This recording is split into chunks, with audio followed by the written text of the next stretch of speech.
آپ کی خدمت میں ایک اور ویڈیو کے ساتھ حاضر ہوں۔ امید کرتا ہوں کہ آپ دوستوں کو پسند آئے گی، تو چلیے بڑھتے ہیں ویڈیو کی طرف۔ بصرہ میں ایک مالدار آدمی رہتا تھا۔ ہر سال شب قدر کو اپنے گھر میں لوگوں کو جمع کرتا جو قرآن کریم کی تلاوت کرتے اور اللہ تعالیٰ کا ذکر کرتے۔ اس طرح رات بھر تلاوت قرآن اور ذکر الہی کا سلسلہ جاری رہتا۔ پھر وہ شیخ صاحب کو کھانا پیش کرتا، مسکین کی خبر گیری کرتا، بیوہ اور یتیموں سے بھی اچھا سلوک کرتا۔ اس کا ایک پڑوسی تھا جس کی بیٹی معذور تھی۔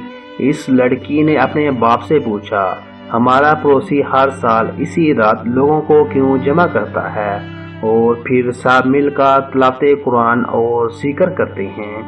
باپ نے بتایا، یہ قدر کی رات ہے، اللہ عز و جل کے ہاں اس رات کی بہت اہمیت ہے اور اس کے بہت زیادہ فضائل ہیں۔ جب سب گھر والے سو گئے تو بچی سحری تک بیدار رہی کہ قرآن عظیم کی تلاوت اور ذکر الہی سنتی رہی۔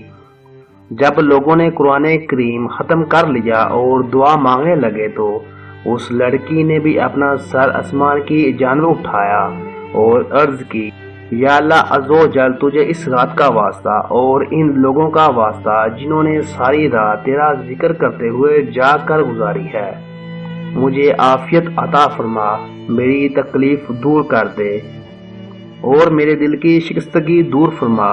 ابھی اس کی دعا پوری بھی نہ ہوئی تو اس کی تکلیف اور بیماری ختم ہو گئی۔ وہ اپنے پیروں پر اٹھ کھڑی ہوئی۔ جب باپ نے اس کو پیروں پر کھڑے ہوئے دیکھا تو پوچھا، اے بیٹی، کس نے تجھ سے اس مصیبت کو دور کیا ہے؟ تو اس نے جواب دیا، اللہ تعالیٰ نے مجھ پر اپنی رحمت کا بادل برسایا اور انعامات نوازش میں ذرا برابر بھی کمی نہ کی۔ اے میرے والد محترم، میں نے اپنے پروردگار عز و جل کی بارگاہ میں اس مبارک رات کا وسیلہ پیش کیا تو اس نے میری تکلیف دور فرما دی اور میرے جسم کو صحیح فرما دیا۔